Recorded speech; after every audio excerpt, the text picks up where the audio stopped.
उमरकोट की अदालत कुंडरी में 3 महीना अग अगवा ॼाणायल नारी के माउ हवाले करे छॾियो आहे। वधीक तफ़सीलात सां टेलीफोन लाइन ते मौजूद आहे मेहरान टीवी जो रिपोर्टर इम्तियाज़ खोसो। जी इम्तियाज़, छा तफ़सील आहिनि?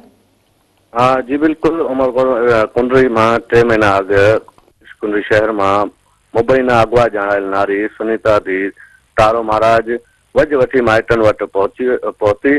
नारी वकील मार्फत सेशन जज उमरकोट की अदालत में पेश थी, जॾहिं त नारी जी अगवा जो केस सिविल जज 1 की अदालत में हलंदड़ हो। तंहिं ते नारी वकील जी मार्फत सेशन जज पारां दरख़्वास्त के सिविल जज ॾांहुं ट्रांसफर किया वियो। न्याज़ कुंबर नाले शख्स कुंडरी में ज़ोरी ज़बरदस्ती मूंखे खणी वियो हो। कुछ ॾींहं कराची ऐं कुछ ॾींहं नवकोट समेत मुख़्तलिफ़ जगहनि ते लिकायो वियो। अहिड़े क़िस्म जो बयान सेशन सिविल जज 1 वटि नारी ॾिनो त वज वठी उमरकोट पहुती आहियां ऐं माइटनि सां गॾु वञणु चाहियां थी। नारी जो अदालत में बयान ॾिनो। अदालत नारी जो बयान ॿुधण बैदि माउ हवाले करे छॾियो। नारी माउ खे चिंबड़ी रोई पई। सिविल जज 1 जी अदालत नारी जो केस कुंडरी अदालत ॾांहुं मोकिले छॾियो आहे। अॻु बि नारी जी अगवा जो केस कुंडरी कोर्ट में हलंदड़ आहे। जी इम्तियाज़, तव्हांजी महिरबानी।